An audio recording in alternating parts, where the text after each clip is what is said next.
Hi everyone, welcome tonight. We're having our final Equal Rights Institute webinar with Josh Brahm.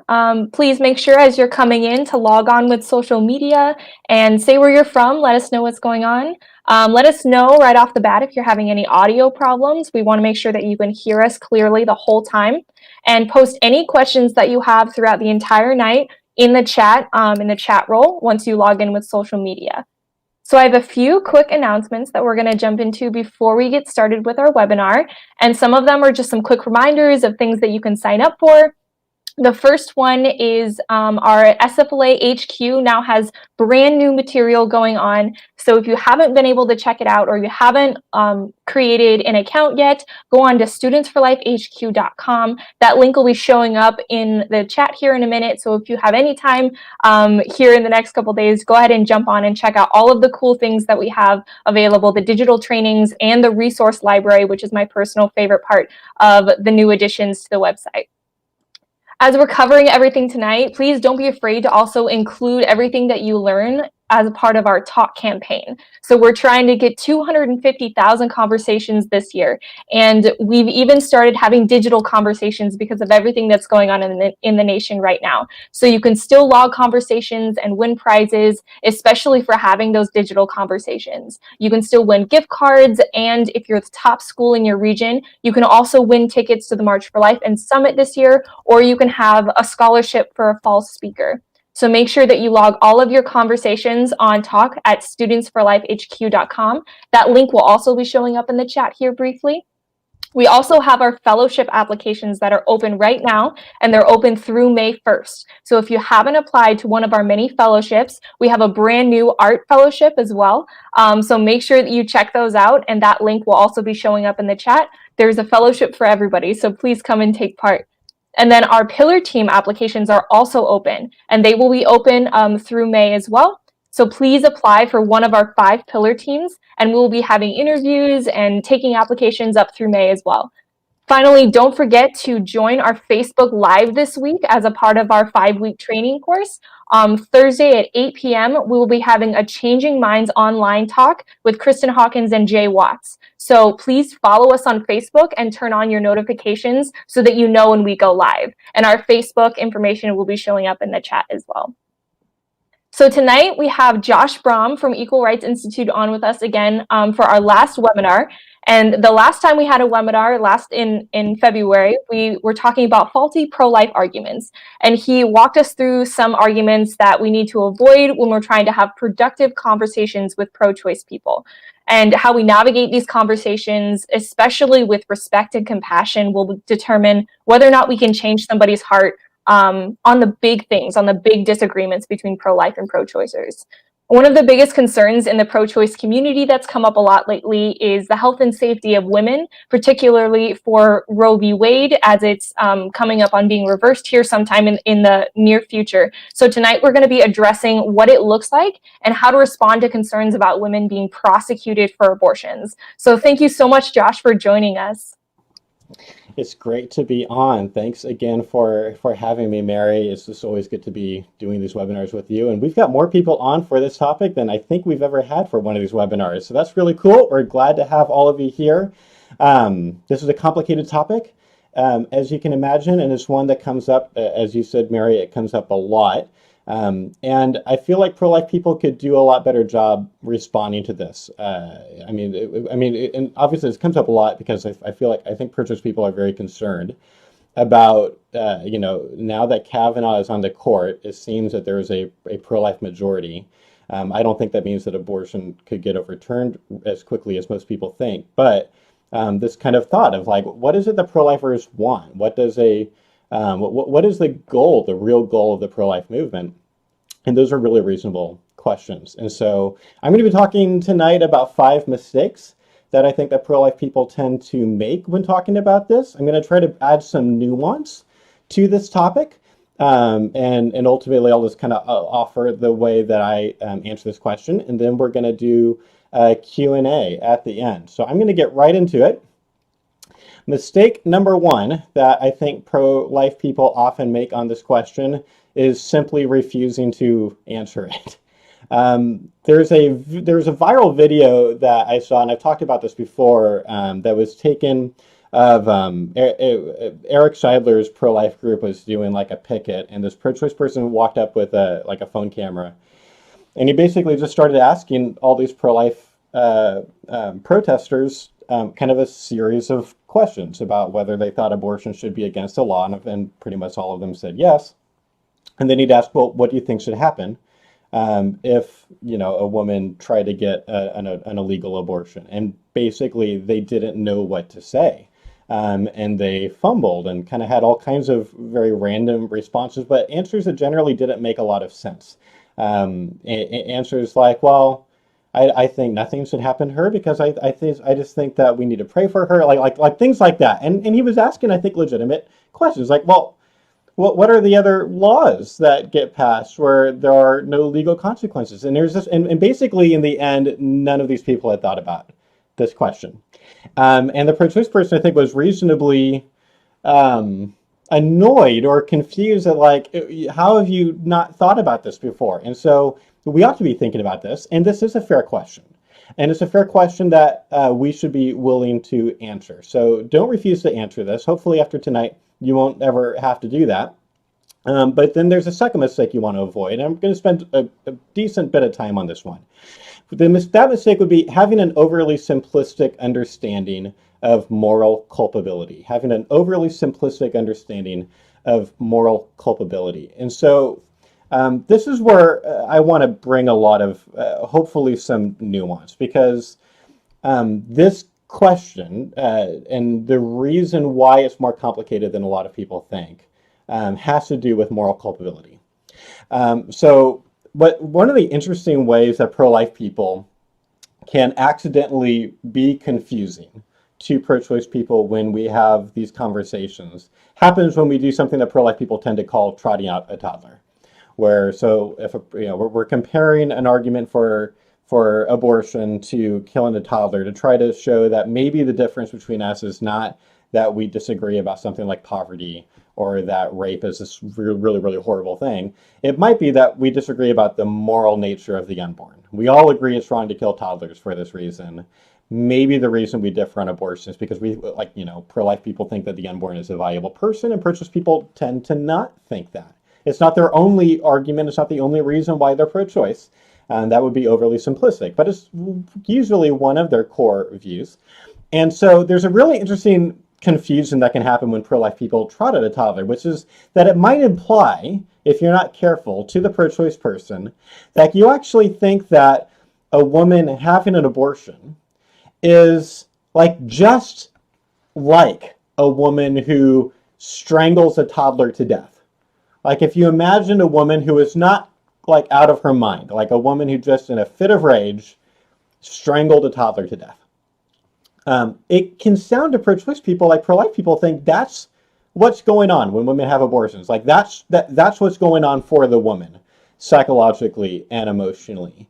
And these are really, really different situations, even though, yes, we do believe that an unborn child and a born child, like a toddler, are equally valuable. We think that they're equally valuable, and yet the culpability levels are different. A woman who has an abortion is almost never going to be as culpable as a woman who kills a toddler, at least any time in the present or the near future. And so here's why. So when we think about moral culpability, meaning how blameworthy someone is, there's a difference between, if I, this is totally a theoretical thought experiment, but if I slapped my son, I would be way more culpable than if one of my other sons slapped his brother, right? There's a difference in maturity, and my brain's more developed, and there's just they're just different, right? So how blameworthy someone is. So I want to talk about moral culpability. Culpability, I think, primarily has to do with two things. One of them is, what does this person know? Or what should they know? And then the other one is, what does the person intend? And both of these are reasons why I think, generally speaking, a woman who has an abortion is far less culpable for that abortion than a woman who like drowned a toddler. So let's talk about the first idea, what the person knows, and we kind of unpack this a little bit. Um, a woman who drowns a toddler, again, not out of her mind, just in a fit of rage or whatever, like she knows exactly what that thing is that she is drowning or strangling or whatever, right? Whereas I don't think most women who have abortions really know that this is a baby with the kind of value that a toddler does. I think this is an area where there's a lot of societal confusion. And of course, if pro-lifers are wrong and pro-choice people are right, then maybe there isn't something valuable here or very valuable here, right? This is one of the big disagreements in the abortion debate. But assuming pro-life people are right, like we have a certain kind of, knowledge or belief about the unborn, but I don't think pro-choice people tend to share that belief. And so they don't think, like, even if they think something is getting killed here, they don't think it's like a toddler. They might think it is like literally like a clump of tissue, a mass of tissue. So something that abortion clinic staff, we've been told, often call, or like product of conception, just like something that's not baby or child or even sometimes fetus.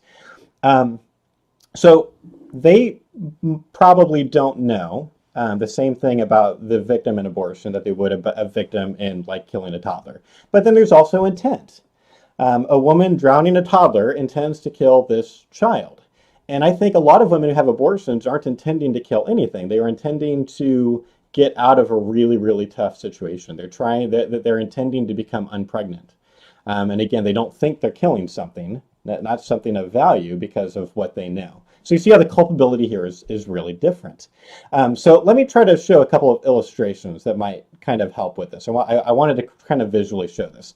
So I'm putting a graph up on the screen where you've got, on the left side of the screen, you've got a spectrum here of less culpable, and then to the other side, more culpable. So I'm going to give you some kind of different scenarios. So one scenario would be, let's say Rachel Crawford on our staff.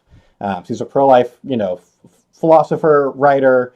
If Rachel on our staff got an abortion, she would be very, very culpable because she knows exactly what abortion does, and she has very strong reasons to believe that the unborn are valuable persons who are directly killed in abortion. So this would be pretty far on the level of culpability. Here's another case.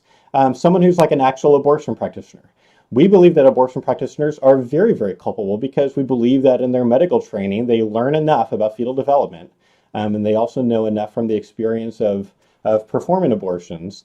We believe that they are very culpable. Okay, so I'm going to put up some more examples. And then this next example, I just kind of want to give a quick sort of like a trigger warning. This is kind of a dark thought experiment that I'm about to say. And I'm not going to get really gruesome or graphic, or I'm going to get as not gruesome as possible. But if you are particularly squeamish, or if you have been a victim of like domestic abuse or something like that, you might want to consider muting just for like 30 seconds or something like that. All right, so it's a quick warning. But here would be a case of someone who is very not culpable. If a woman was literally physically forced to have an abortion that she didn't want, so let's suppose like someone literally like tied her up in a basement of a house, and they got someone over there and they did an abortion on her. This is a woman who is not culpable at all, right? Like that seems pretty clear. And again, these are kind of like, once we get in the middle here, this is going to be kind of estimates. So I'm not saying this is exactly where it is. I'm just kind of making rough guesses just to kind of illustrate a spectrum of culpability. Another case here would be a woman having an abortion without any pressure on her, but she has grown up in a society that teaches that the unborn is mere tissue. She would probably fall around halfway on this spectrum. This is actually a point that the Supreme Court made in Casey versus Planned Parenthood, where they talked about how the court in '92 actually believed it would be arguably unfair to suddenly reverse Roe versus Wade, because they said women have been growing up now for the last roughly 20 years with this being legal, and it was posited that it would be unfair to take that away now. I don't think that's the best argument. I think there are other cases where the Supreme Court has rightly overturned its own ruling, for a more just society. But that was argued. That was a consideration made. Then contrast this with a woman who is mildly pressured to have an abortion by her circumstances and the people around here and around her. So there's one study that says that 64% of women claimed that they were coerced in some way into their abortion. It doesn't mean they were all like dragged by their hair, obviously. Like there was pressure put on her by her boyfriend or her parents or the boyfriend's parents, sometimes even a church leader, which is really horrible. This is someone who's clearly less culpable than the woman in the middle, right? Like you see, like this one factor, I think makes a significant difference. I'll give you one more example. If you had a woman who had an illegal abortion. So this is like after abortion becomes illegal, but after she sees the OMSI exhibit. I'm going to explain what that is. After she sees the OMSI exhibit, I think would be a lot more culpable than if she had never seen it. So let me explain what this is. I spoke in Portland several years ago, and there were people telling me, you have to go see the OMSI exhibit while you're in town. And I was like, what's an OMSI exhibit? And it's the Oregon Museum of Science, and I forget what I was, information or something like that. And it's this kind of museum that has, some traveling, rotating exhibits, right? And there was this like field development exhibit. So people were like, you've got to go see the OMSI thing. And so when I came back to Portland the next time with our staff, and we did a couple of days of campus outreach and worked with the Students for Life Club that was there, we kind of made some time to go to this exhibit. And it was really, really cool. So there was kind of two sections of the fetal development exhibit. There's one that was purely informational. There were signs and displays and things like that, like kind of normal museum stuff, like museum kind of made for kids kind of a thing. And then there was a room that was, kind of its own separate enclosed section. And there was a trigger warning that kind of said, in this room, there are preserved bodies of miscarried children. So there's no abortions, but babies who'd been miscarried and their parents had given permission for the babies to be preserved for this scientific use. And we spent some time in that room. So I'm actually going to put up a couple of pictures from that display. And so if you don't want to see any, these aren't very high res. There's not really any high res images. You're not supposed to really take pictures in there, but I found a few online for when I wrote an article about it later. And so I'm going to put up a couple of images just to give you a sense of what we experienced. I'm going to talk a little bit about it and why I'm bringing it up. So when you kind of go up, this is kind of this roomed off area. And if you walk kind of closer in, you see this kind of display on this TV screen, and you just see this kind of series of displays along the wall. And that's where the babies are preserved. And on the far left is kind of the youngest, the smallest. And then as it goes right, they get increasingly more developed. And towards the end, I'm going to put one more picture up.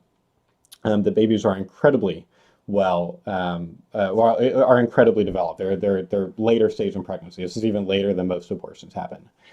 And as we were in there, it was just a really powerful experience, an experience that I'll never forget. And it was kind of like this is like a real window to the womb. Like sometimes pro-life people say things like ultrasounds are like this window to the womb. It's like, no. This is a window to the womb. And there's a whole debate about whether or not it's appropriate to display human bodies into things like this. Like I'm not getting into that debate. I'm just saying that was a very interesting experience.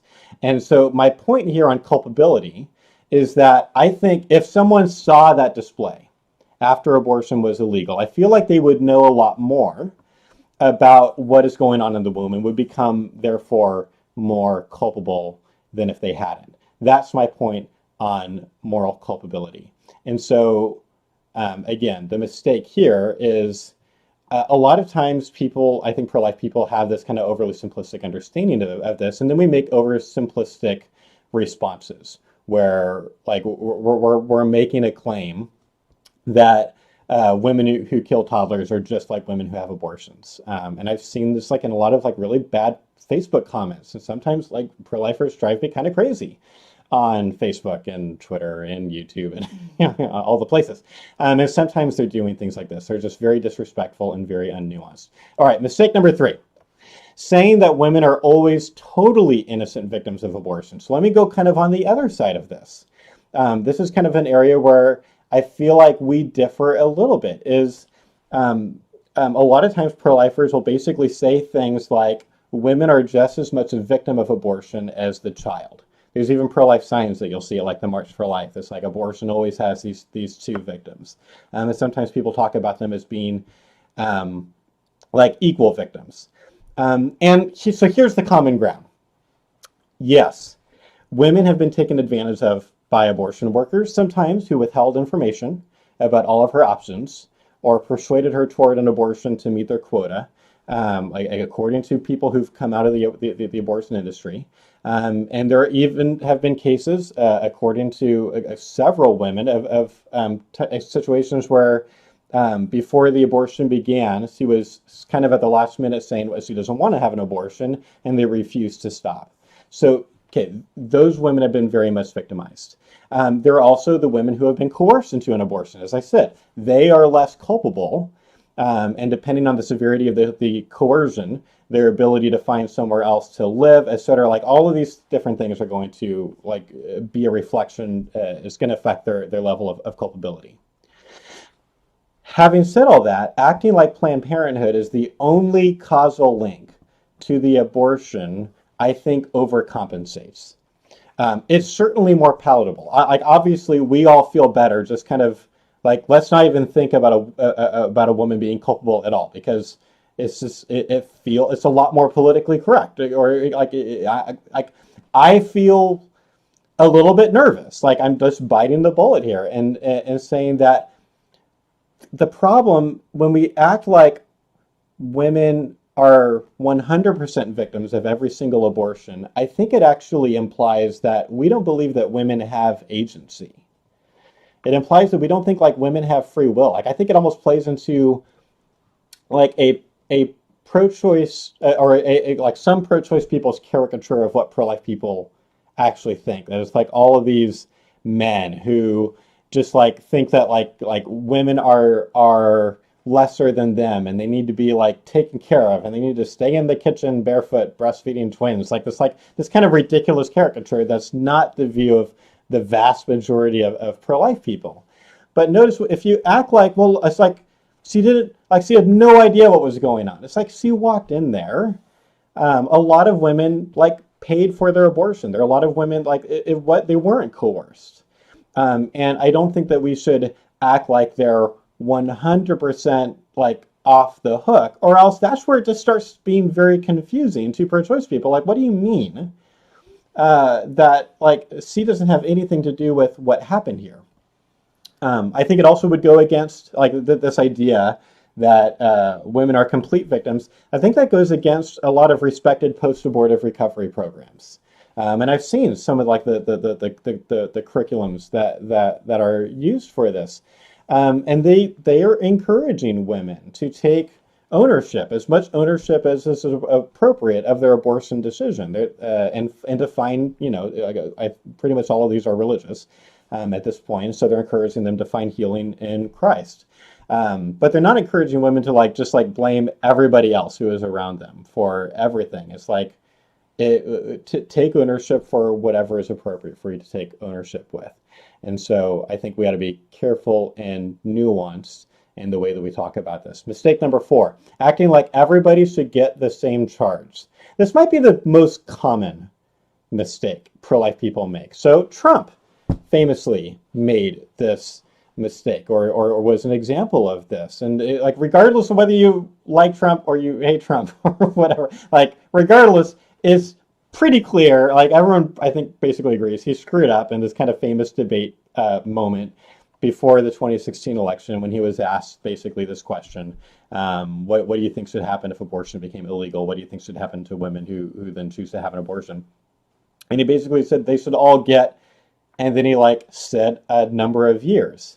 And it's hey, as soon as the pro-life person answers and says, here's exactly what should happen, they are making this mistake of acting like everybody should get the same charge. Um, and to be fair, sometimes pro-choice people, in the way they ask this question, kind of lead you thinking this way. So, for example, in that viral video that I talked about, that the pro-choice person made, like a lot of times he's pushing pro-life people and asking exactly how many years should they get. And it's like, my answer is like, I don't know exactly how many years any crime should get. Like, I'm not a lawyer. I'm not a judge. It's like I don't think we should use that as like a total get out of jail free card, no pun intended. Like to try to say like we have no idea. We should think about it, but at the same time, when you're asking something as specific as exactly what exactly should the punishment be, it's like, okay, when judges choose that, like after someone is tried and found to be guilty in like a jury trial, and then like the judge, in the cases where like the judge is the one choosing the sentence, that's based on a bunch of factors, including the two that I brought up earlier. What did this person know? What did they intend? They're considering other factors too. Was this person coerced? Were there accomplices? There's a reason why we have first degree, second degree murder, manslaughter. Like these are thought of as different things, as they ought to be. There are very important differences between those three crimes, and that's why we legally keep them separate. And so, like, just as an example, like when I think of one of the worst things that I can imagine happening, it's like when I imagine, and I've read about cases like where this has happened, where like several white racists, grab a black guy and beat him up just because they're racist. Like, I am really, really, really against that. Like, I shouldn't have to say that, but I'll say that's obviously horribly wrong. But if someone got in my face and said, yeah, you think it's wrong? Well, exactly how many years should those racists go to jail for? Be like, I don't know.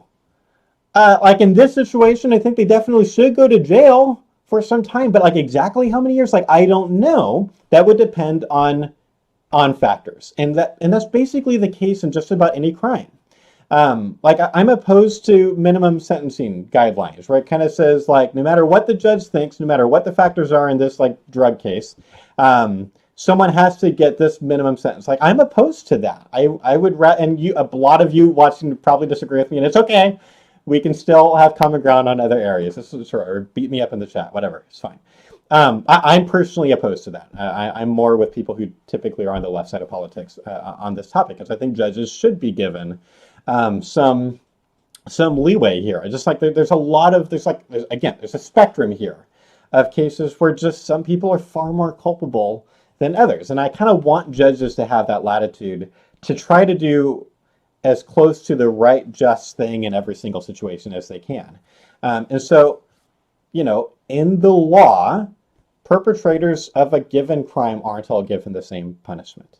So if abortion became illegal, and this is a huge if, we got to the point where women were prosecuted too. So I'll explain more about that toward the end. I'm going to give you like my real answer to this, and spoiler alert, women wouldn't be getting prosecuted. But even if like way down the road they were, like even in that situation, there's no one answer to this question. It's fair to ask like, should she be prosecuted at all or something like that? Like I think that's a legitimate question, but exactly what should happen is a very hard question to answer, because that's not how law works. It depends on a lot of factors, and I don't even know what all the factors are, but there are a lot of factors. Let me get to one more mistake that pro-life people make, and then I'm going to make a couple of just kind of wrap-up comments. I'm going to make a pragmatic point. I'm also just going to role play. Here's what it sounds like when I make this argument, just so you can get a sense of what it sounds like when I say it. So mistake number 5 would be implying that the bar of evidence would be so low, or should be so low, that we would prosecute women for miscarriages. Implying that the bar of evidence should be so low that we should prosecute women for miscarriages. This is a legitimate, I think, concern that a lot of pro-choice people have. It's like, okay, let's say abortion becomes illegal, and let's say we're prosecuting women, which again is what like basically no pro-life people want. But like, let's just like in the pro-choice person's mind, like they say, like, suppose we did that, It seems like one really negative outcome of that, that's legitimate to bring up, is what about women who have miscarriages? Miscarriages can appear a lot like an abortion, at least a chemical abortion, like RE46. And so, how do we know that we're not prosecuting women who are innocent, who just had a miscarriage, who, by the way, is going through a horribly emotional time right now, like a very, I don't mean, like, it's not really the best way to word it, like a very, it's a really, really hard, awful, devastating time is what I mean. And I'm coming from someone, like, my wife has had 2 miscarriages. Like, we've been there in the hospital. It's really, really, really awful. I sat in the ER waiting room with a friend of mine whose wife was having surgery for her 5th ectopic pregnancy. Like, these are really, really hard situations. That's what I'm saying. And so it just seems like, like, what, pro-lifers are going to try to set up a situation where these women need to be worried about going to a hospital or about what's going to happen. Like, that is a legitimate problem to bring up. And my view is that people are innocent until proven guilty. I think that's a really, really good thing about the American criminal justice system. I've got all kinds of other problems with the way the criminal justice system in America works. It's another area where I find myself agreeing with a lot of people on the left. Like, there are just major, major, major problems with the criminal justice system. But at least the theory doesn't mean it's always carried out like as well as it should be. But the idea that someone is innocent until proven guilty, I think, is really good. And I don't think that we're going to want a system that ends up being comparable to a situation where, so like, here's an analogy.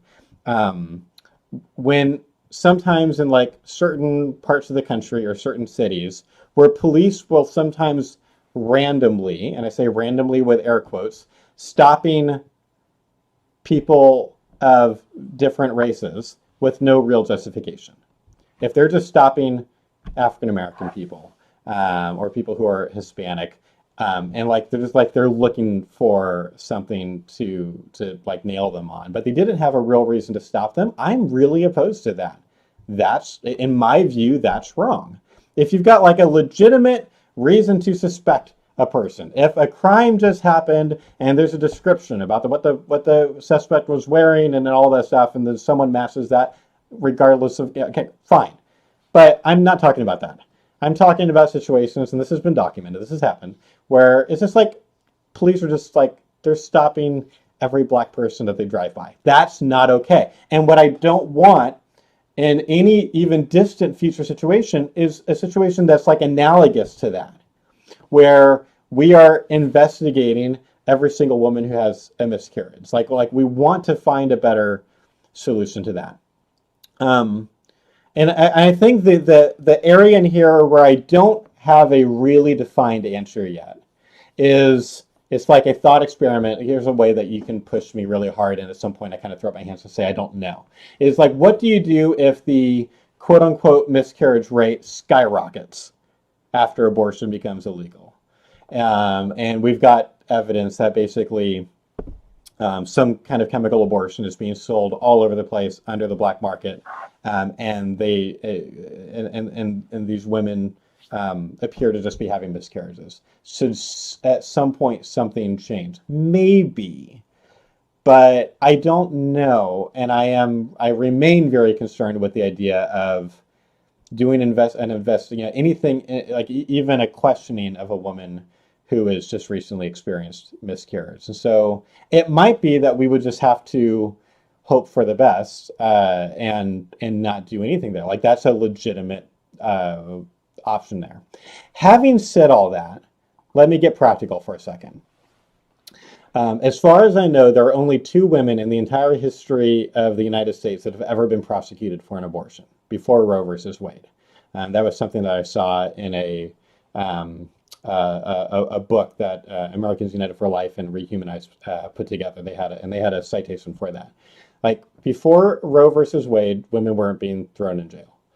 What was happening was we were going after the abortion practitioner. And by we, I mean like society or lawmakers or whatever. I was born 10 years after Roe. Okay. And so the idea there is that the abortion practitioner is clearly a lot more culpable.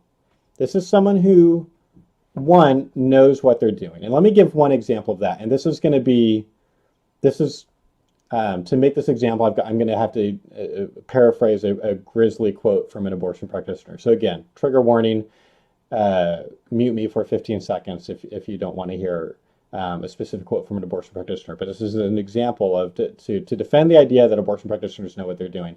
An abortion practitioner once talked about feeling the sensation down his hands and his wrist and his arm as he would do an abortion, the kind of surgical abortion where they're literally wrenching an arm or a leg off of a baby.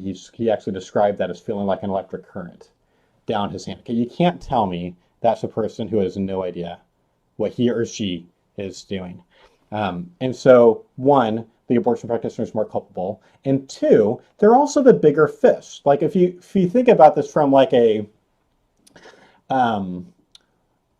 what's the word I'm looking for? Like investigators. Like if the goal of, let's say, the police or the general law enforcement community is to like minimize crime.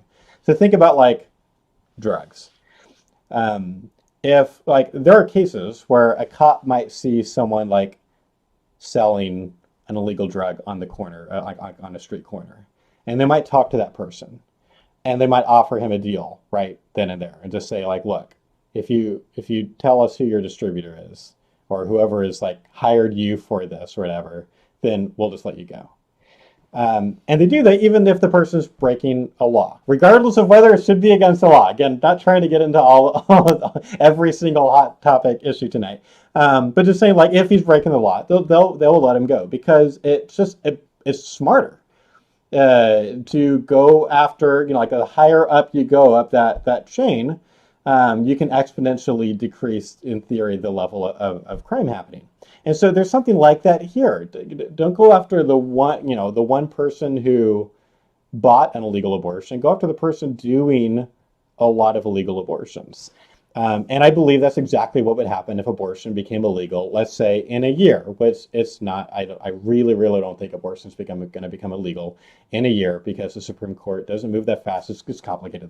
You don't need just 5 Supreme Court justices on your side on this. You need at least 6 or 7. Anyway, and so I'll say, like, if this was actually being talked about anytime soon, like our society would not put up with any law against abortion that does anything to a woman wanting to have an abortion.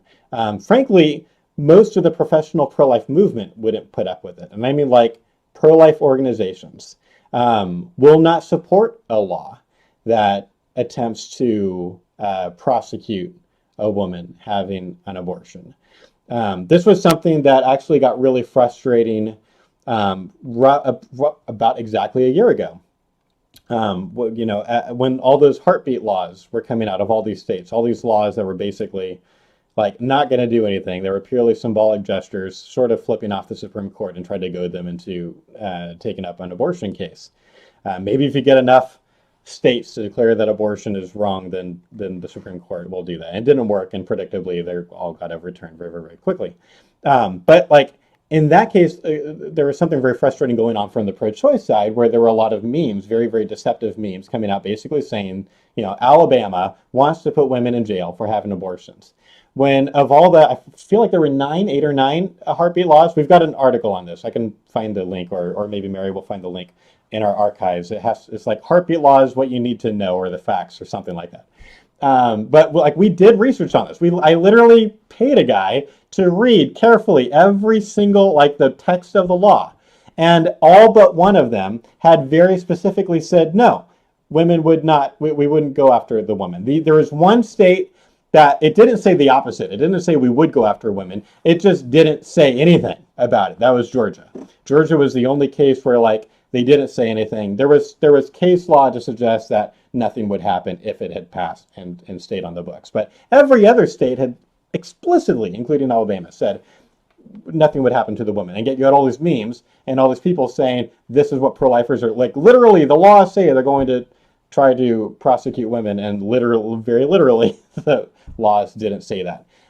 That's frustrating. So Our society wouldn't put up with it. Pro-lifers wouldn't put up with it. And frankly, given how confused people are about human dignity, I'm fine with pushing for a law that only prosecutes the abortion practitioner. Because that would be an incremental step toward a better society that does understand human dignity.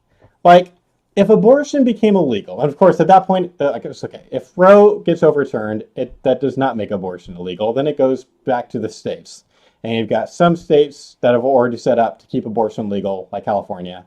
You have some states set to immediately abortion is not legal, or at least not legal in some circumstances. And then you have a whole bunch of states that like don't really have anything on the books. And now like basically they have to have a, their state is going to have a debate, in among that community, that society, those lawmakers are going to have the debate and decide what to do. And so, but even in the states that would make abortion against the law, like you're still dealing with a society that I think has been confused about human dignity for a very long time. And that matters. That's relevant. And so if someone pushes me really hard to say, like, look, is there ever a time where it would be appropriate to prosecute both the abortion practitioner and the other people trying to procure an abortion? My answer would be maybe. Maybe in like 50 years. Right, where like maybe enough education happens and society sort of changes. The way society has been changing toward the better on racism, right? Like a lot better in the last 150 years. I'm not saying it's over. I'm not saying there's no racism. I'm just saying we're better now than we were 30 years ago, than we were 50 years ago, than we were 100 years ago, etc.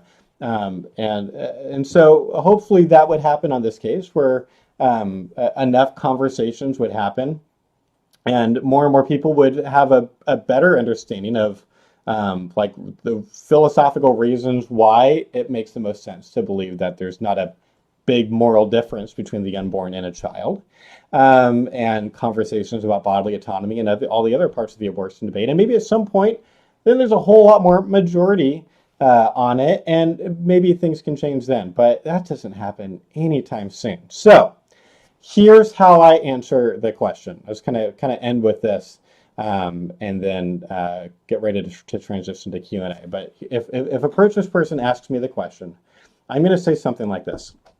It's a totally fair question. And my short answer is that if I were in charge of the abortion law, women would be given legal immunity for turning in the abortion practitioner, who would be far more culpable than she is in most cases.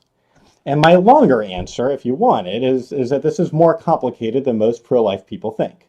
I don't believe in mandatory minimums. I think people should be held responsible on an individual basis, based on all kinds of important factors. For example, what the person knows about abortion at the time, and what the person's intentions are, and whether or not they were being pressured to have the abortion by someone else.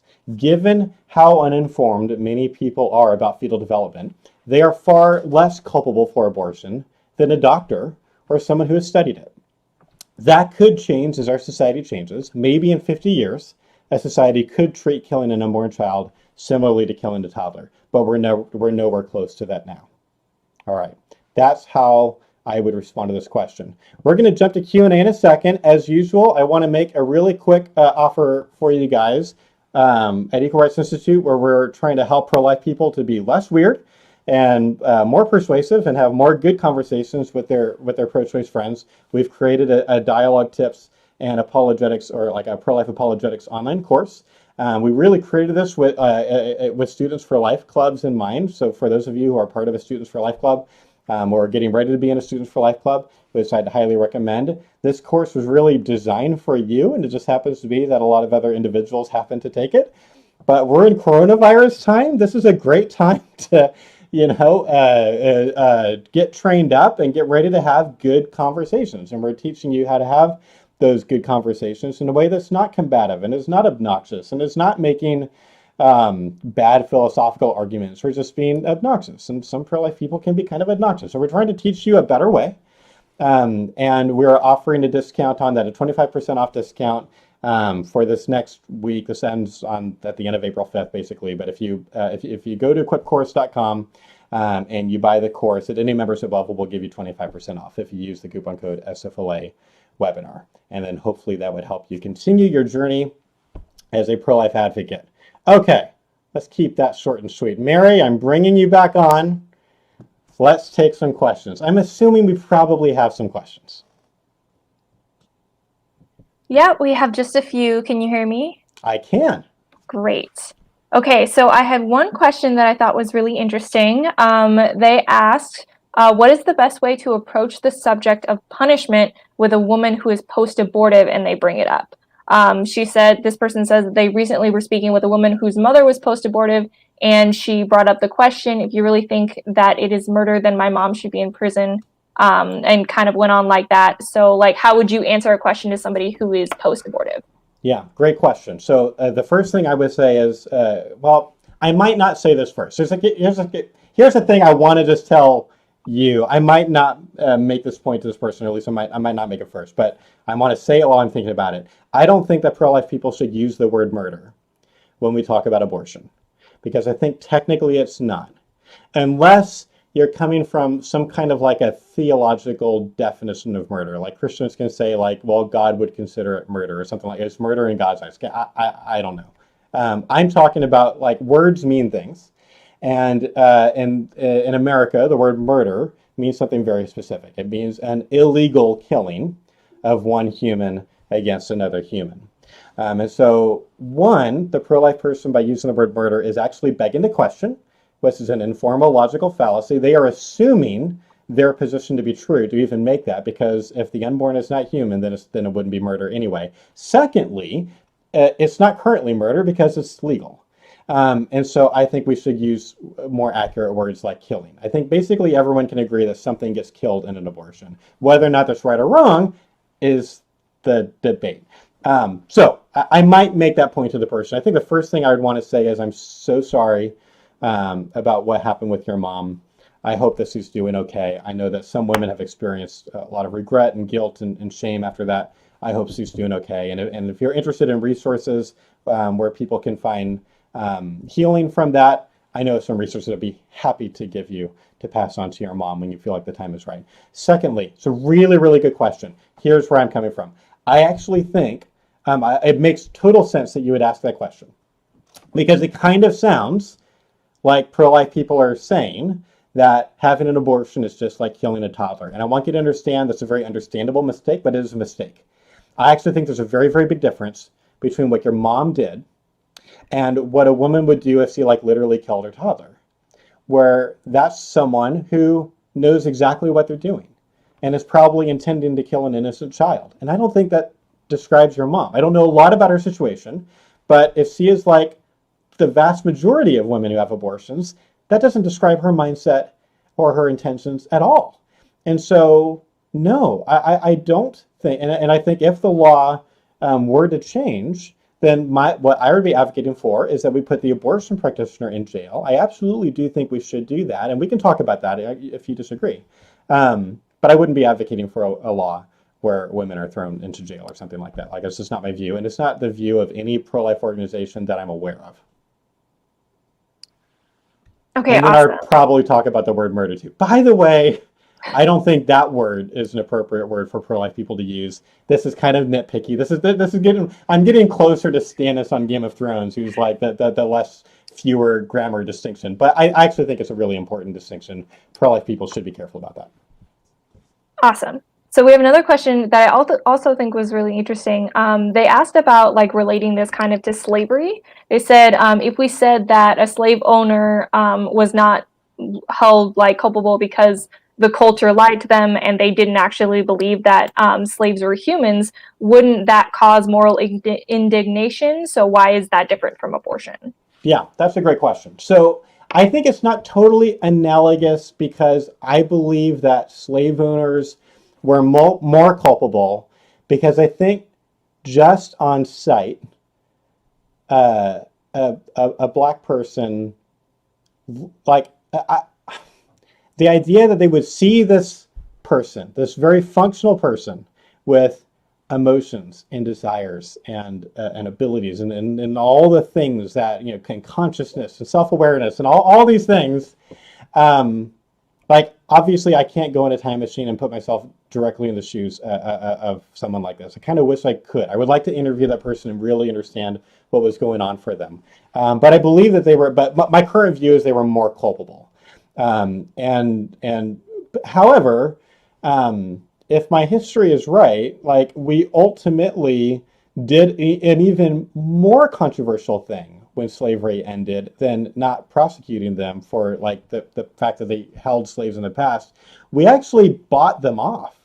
We actually, like the government paid them for the slaves. And this was a really controversial thing. Like what these are like, okay, we understand these people are not property.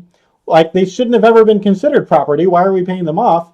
Based on my understanding of, and someone can correct me if in the chat if I'm wrong, but my understanding is that the argument was made like, look, if we do this, yes, it might not be the most like appropriate and like when it comes to like pure justice, but it will help transition our country more quickly to a place where like our culture kind of heals. Like, you know, like right away, I mean, there was a horrible split, even still, down the country when slavery ended. Like, it's not like things were great for Black people, like in 1870. Like, it was still really, really, really bad.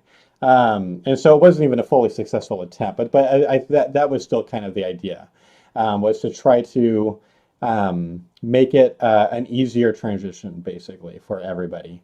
And so, you know, sometimes those decisions get made just to kind of help transition to something new. And I don't know whether or not I agree with that specific one of paying them off. I haven't thought a lot about that one.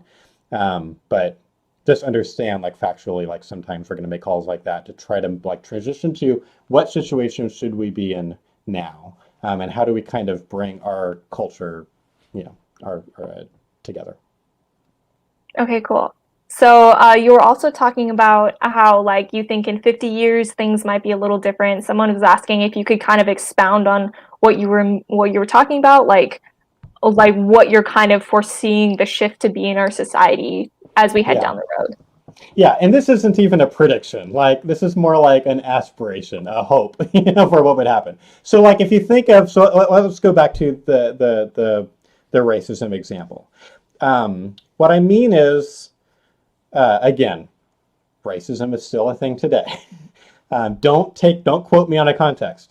But if you imagine 50 years ago, so in 1970, there was a lot more racism. And slowly, and too slowly, but you know, slowly but surely, our society, you know, has come to change. Some of that is literally just new generations, right? So like younger people are just a lot less likely to think like their grandparents when it comes to race. So sometimes it's literally like you've got a more racist generation like dying off and being replaced by younger people who are, you know, like so like it's been shown. I read about this recently. It's really interesting. I didn't read about it. I read this fact. So assuming this fact is true, but I didn't read a whole study about this.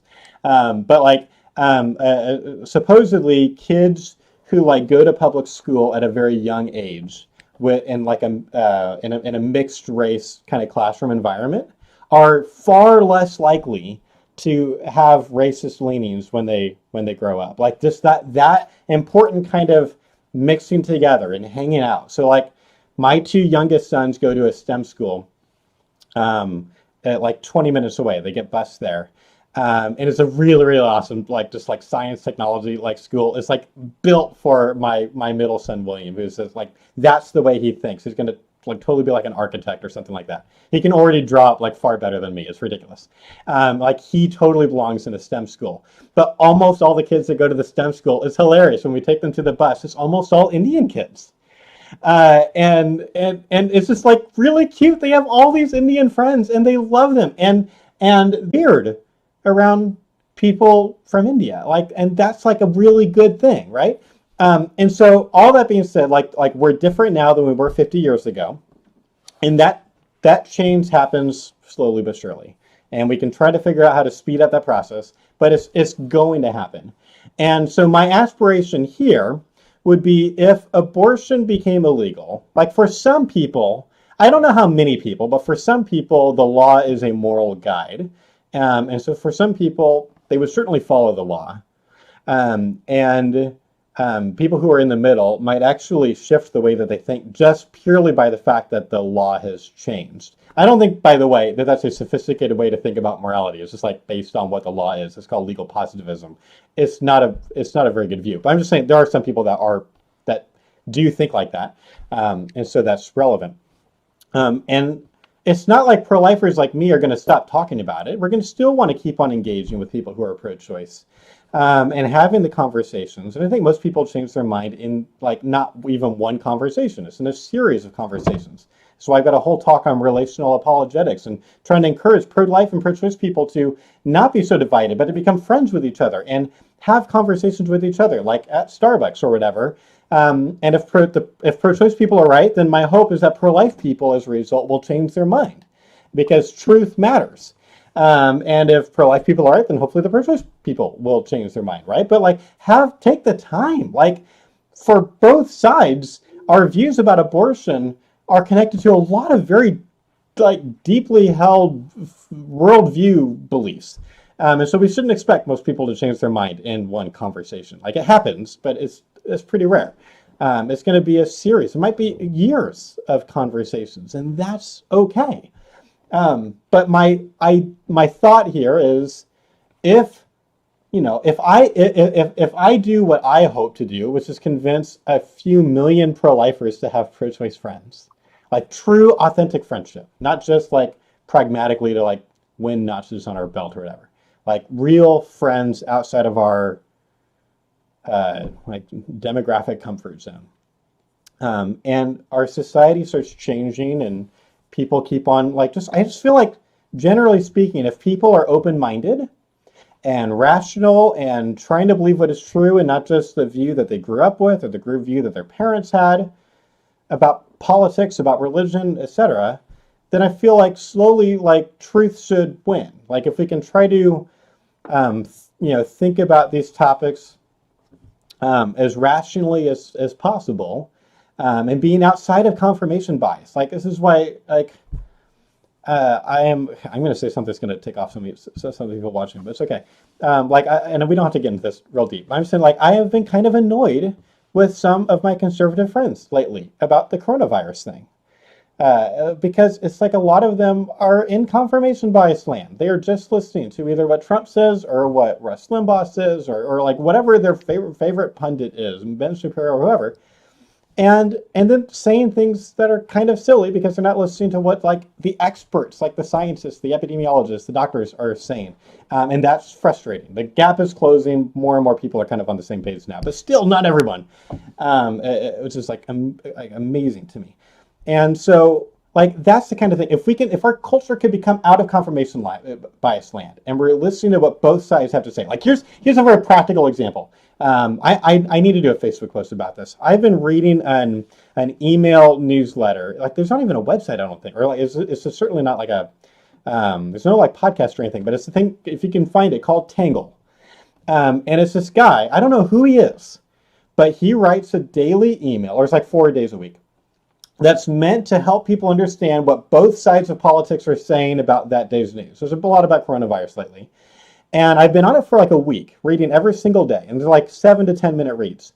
And I am so impressed with this guy. Do you know how hard it is to fairly portray both sides? And so far as I can tell, he's doing that. And so I'm ready to publicly endorse it. Maybe at some point I change my mind and I feel okay, he's not being totally unbiased. But I feel right now I think he is. And he'll be here's what the left is saying about this. Here's what the right is saying about this. And neither in straw man-y terms. And he'll even here's quotes, here's tweets from both sides and stuff to give you kind of a sense. And then he'll give his take.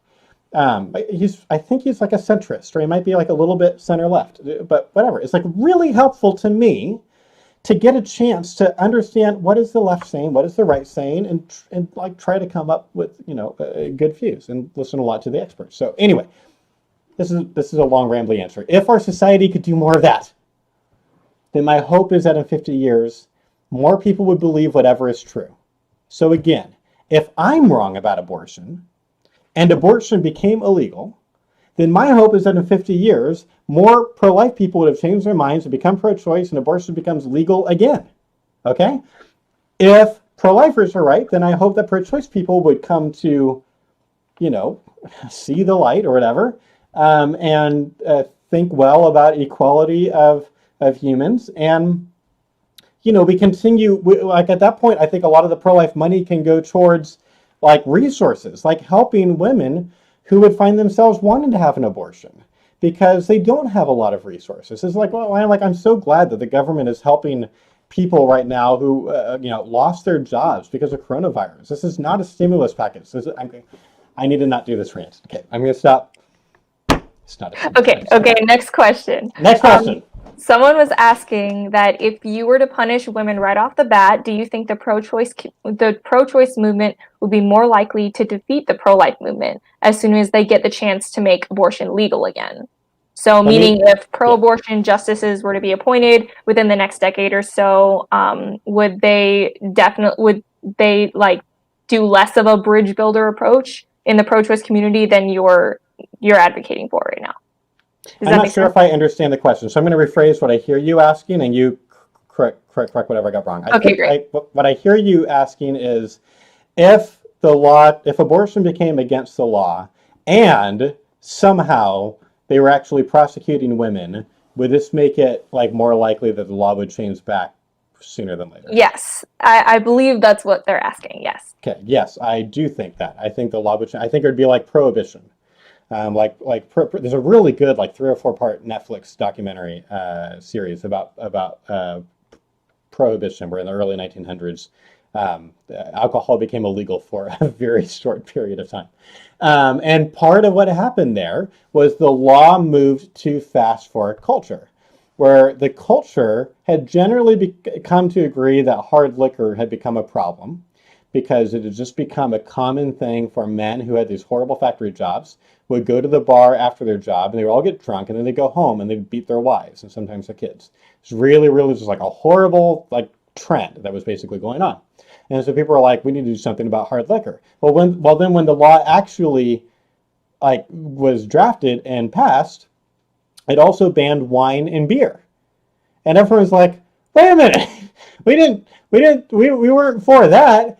And like there was kind of like a revolt, and things went back. And I think something like that would very likely happen if someone like, I mean, they couldn't pass the law this way. This is like a crazy thought experiment, but like, yes, if they did, it'd be far more likely to get reverted back, and to be reversed back in a way, a pro-choice law that would be even more,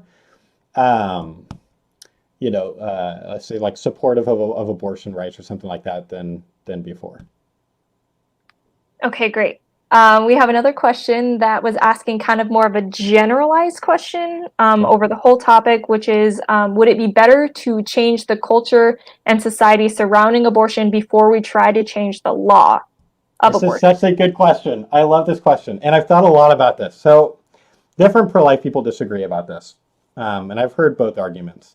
My view is that culture and law are kind of like, I've got this like visual in my head, and I need a better one.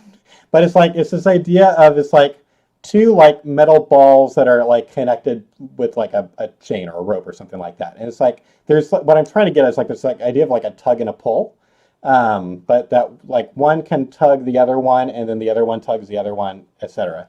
And so it's never just one or the other. It's never like, it wouldn't have been right to say like 100% of Americans need to agree that slavery should be against the law before we ban slavery. Like, there's never going to be 100% consensus on anything. But you don't want 20% consensus, or it's just not going to last. It's not going to be a thing. Like if you have like a whole bunch of legislators who are on one side of an issue, and basically all the constituents were on the other side, like somehow this happened. Like it's not going to happen.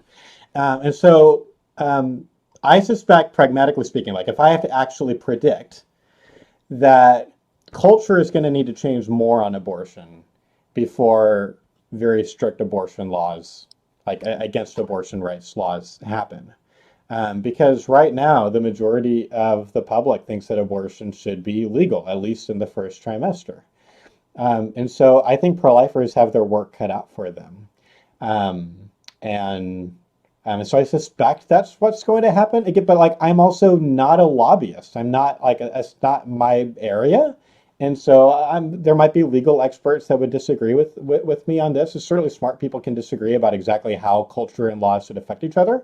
I mean, here's a good example. Like, here's a good counter argument from Martin Luther King Jr. There's this quote from the letter from the Birmingham jail, where I'm paraphrasing, but he basically says, um, what does he say? He says, "The law can't make the white man love me, but it can stop him from lynching me."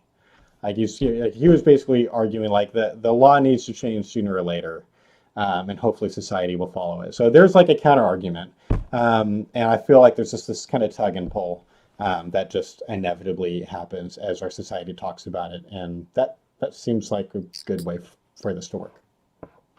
Awesome. So the next question is kind of about just the way that laws would be functioning in terms of punishment for murder. So Hmm. they're asking if we assume that if we like assume ignorance as opposed to the exception to be proven, then like wouldn't that be the most functional form of creating laws? I think is what they're asking. So shouldn't the punishment of the law, excuse me, shouldn't the law punish the crime and exceptions be a case by case basis? So they're asking whether or not we should assume that like they are knowledgeable and they do know, and then by case basis, if they can prove that they didn't. I believe that's what they're asking. All right, so let me rephrase what I hear you saying. This one was trickier for me, but I feel like maybe at the end I might have understood. Is the person asking whether or not we should change our legal system from innocent until proven guilty to guilty until proven innocent? Potentially.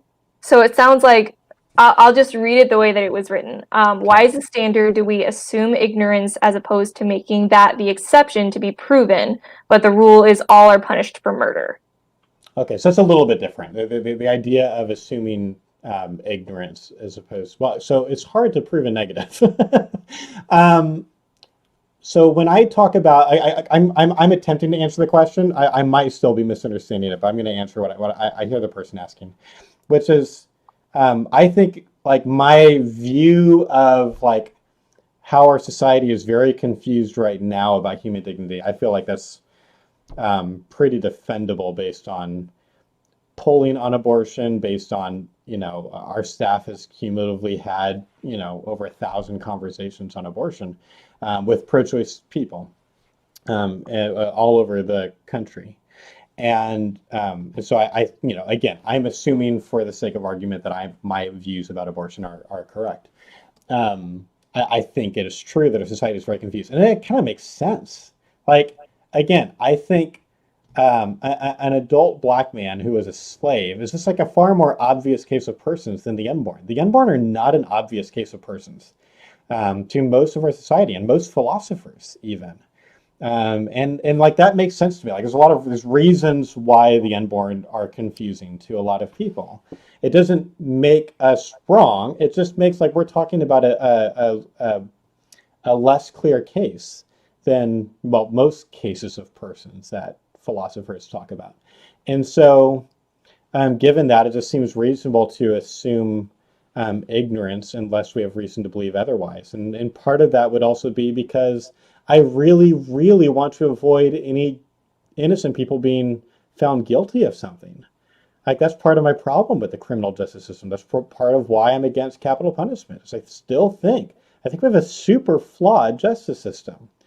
It's flawed in racist ways. It's flawed in other ways, and it's really, really bad when, like this, putting it too mildly, like when an innocent person is found guilty and then executed. And I think that happens, and so we shouldn't do that.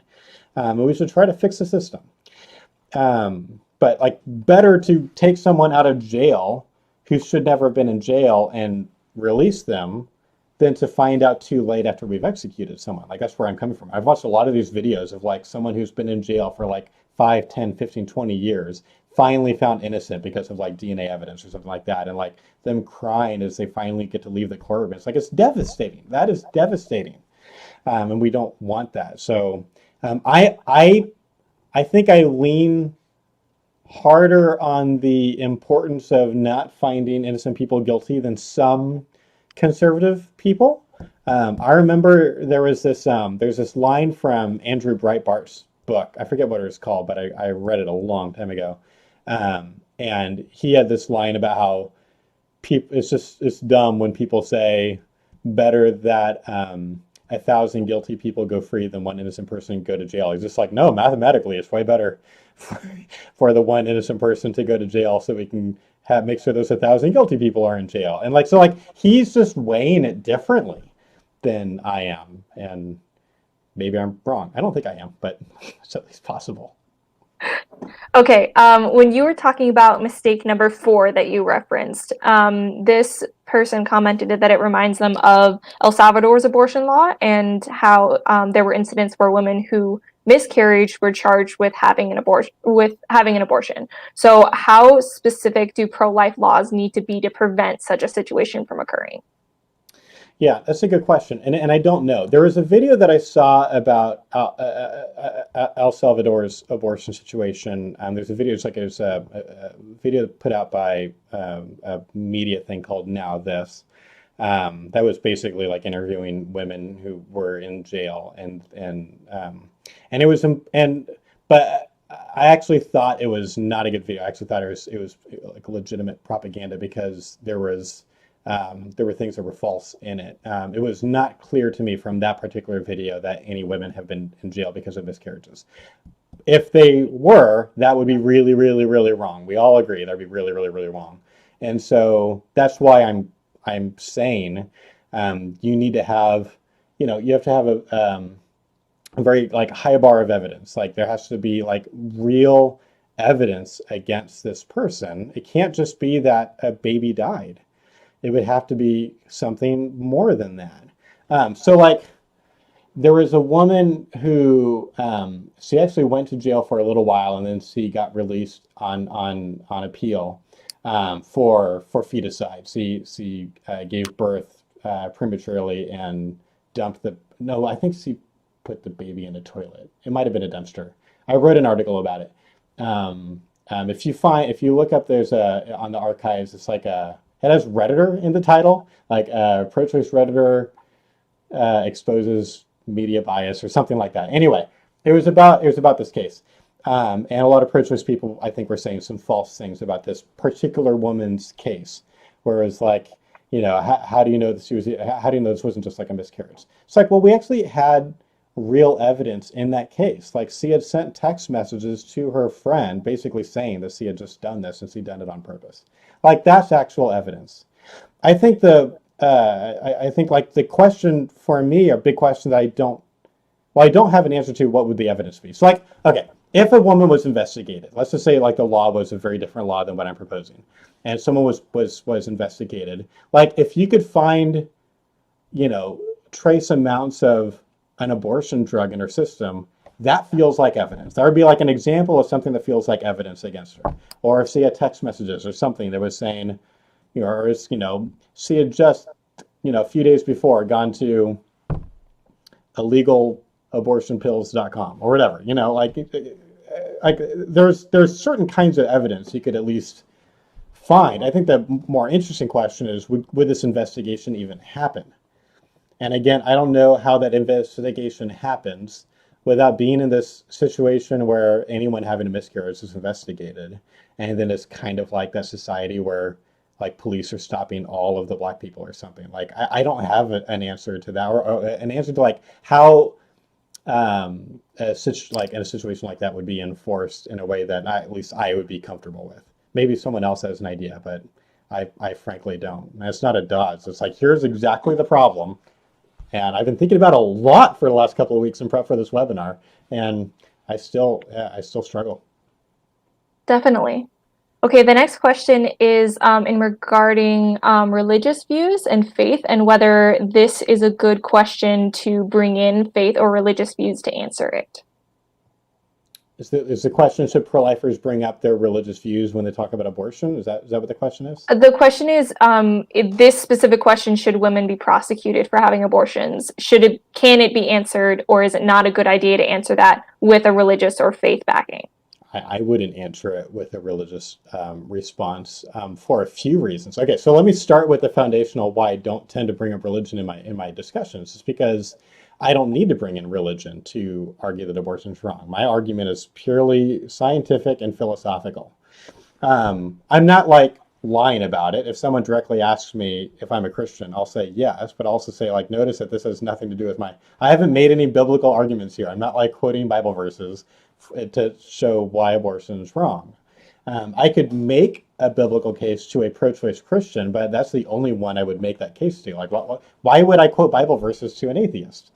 That would be really weird. Like they don't take the Bible seriously. Why would I make that case? And I can make the case with science and philosophy. I legitimately I spent the last like 20 years of my life studying the smartest arguments from the philosophers on both sides of this topic, and I just think that the pro-life arguments are better.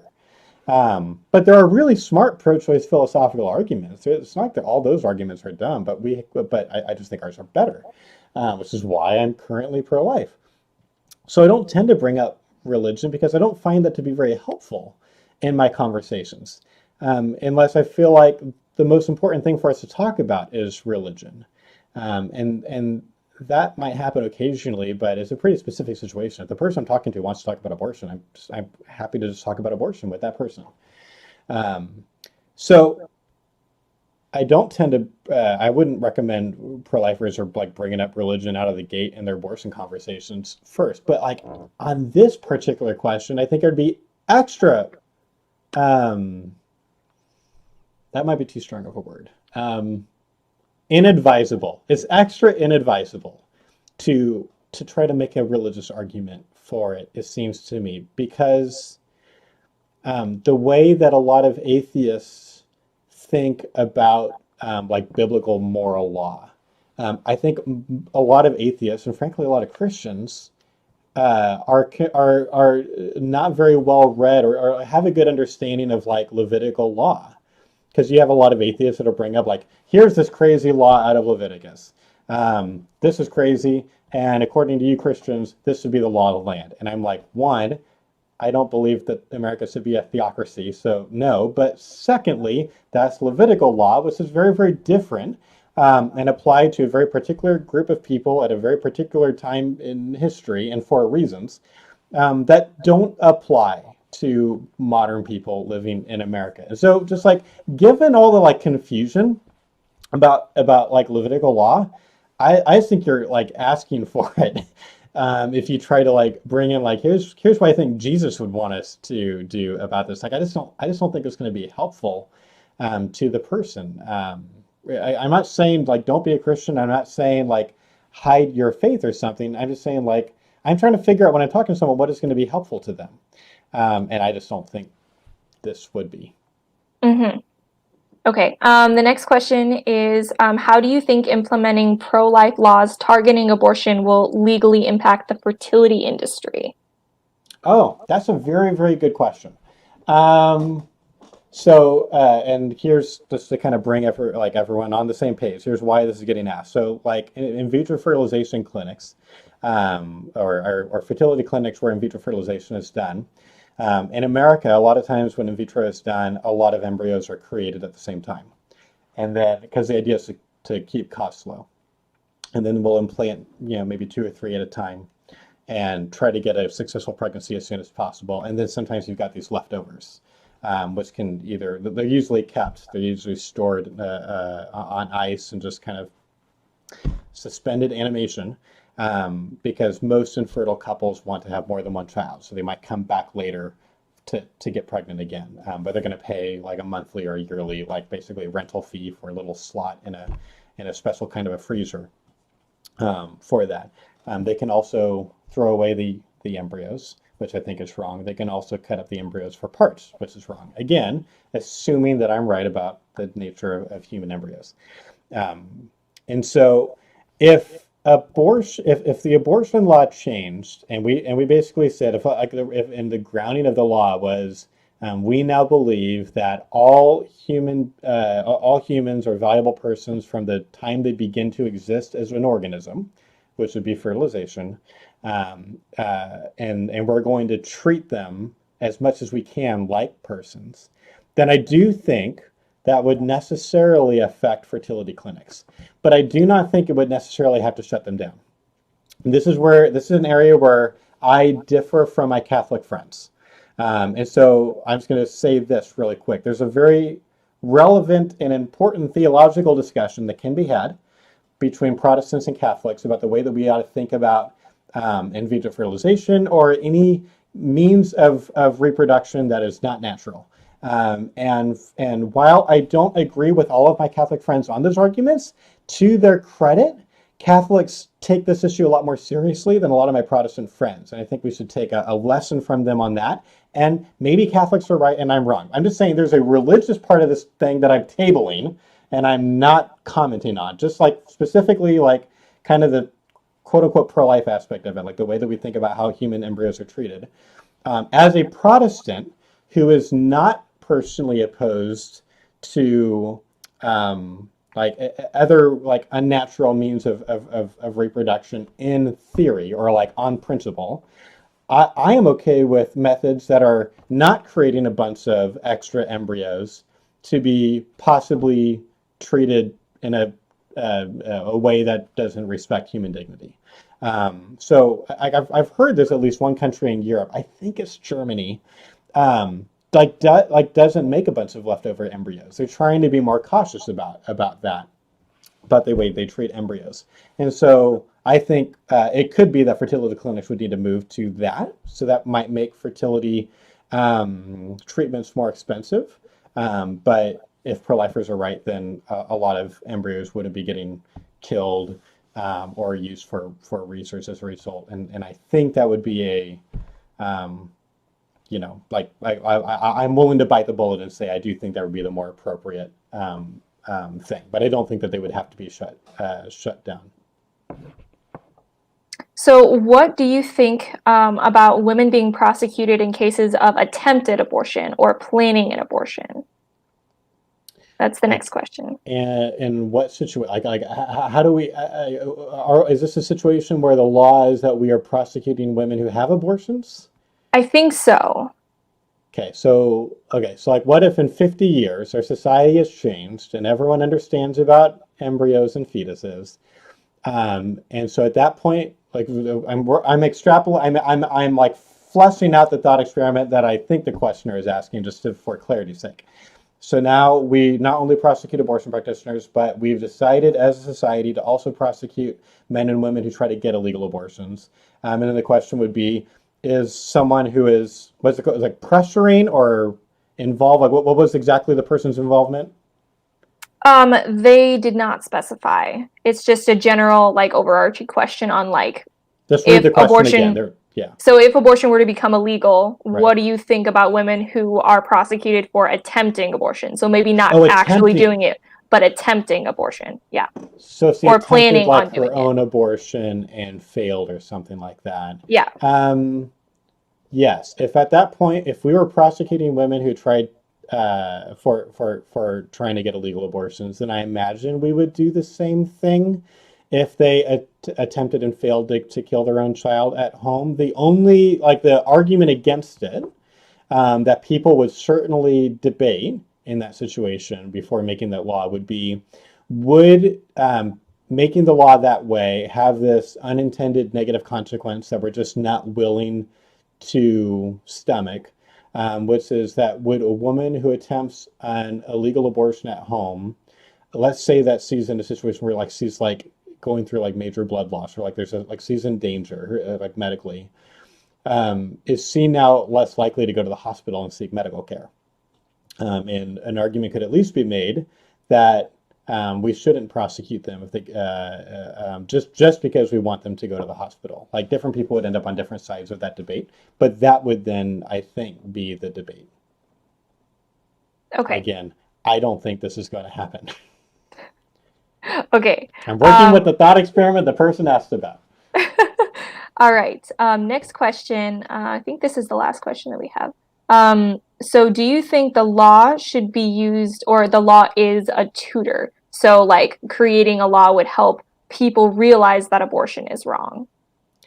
Yeah, so me and my staff were talking about this recently, and there's like varied opinions. Basically, everyone believes that at least yes to some people, and I think I was the one that was most on the end of like if you think of a full-on spectrum, like I think it probably affects the narrowest percentage of people, and I think Rachel and Andrew believe that it affects a larger percentage of people than I do. And Rachel and Andrew are really smart, so they're probably right. But my view has been that like I feel like I don't talk to very many legit legal positivists, like people who actually are really um, like thinking about morals based on what the law is. So, like as an example of that, like almost no college student that I'm aware of thinks that marijuana should be against the law, even though marijuana, up until like recently, across the board, was against the law. And it's like the law wasn't changing their mind on that. They were just like, the law is silly, and the law should change. And sure enough, like it is, like it's on the direction of changing. Um, and It's like so when I think of situations like that, it's just like it feels to me like there's not that many people that are so on the middle on a topic that one of the things that is like affecting the way they think about it is the law. Um, I remember one thing that came out of that discussion was the idea that this percentage of people that we're talking about would actually change. So there was wide agreement that like right away, like if abortion legality changed tomorrow, like almost no one changes their view about abortion. like almost no one is so on the fence that right away would change their mind. It might affect people's minds down the road. So for someone who like grows up, in 50, 100 years, where abortion is against the law, and in a society that thinks differently about it, like, yeah, the law would probably affect the way that person thinks. But I don't think it would affect the way people think about it who have grown up with abortion being legal. They might change their mind for philosophical reasons or scientific reasons, but I don't think they would change their views simply because the Supreme Court ended up with a different large majority on it and the law changed. Like I don't think that would be very persuasive to people. But again, I could be wrong.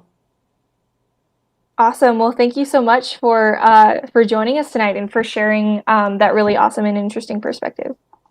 Thank you. Thank you for having me. I don't have any final thoughts. Do you have any final thoughts before we stop streaming? Thanks for everyone for jumping on. Again, they can go to equippedcourse.com if they want to get our course and use the SFLA webinar coupon code. Any final things that you want to say before we sign off? Yeah, just make sure that you sign up for or come on and join us live on Thursday at 8 p.m. To join Kristen Hawkins and Jay Watts. We're going to continue the whole dialogue that we're trying to get better at apologetics this week. Sign up for our 5-week training course. And then if you have any other questions, just let us know. But this recording will be available for about a week afterwards. So you should be receiving a recording of this shortly. So thank you guys for joining us tonight and have a great night.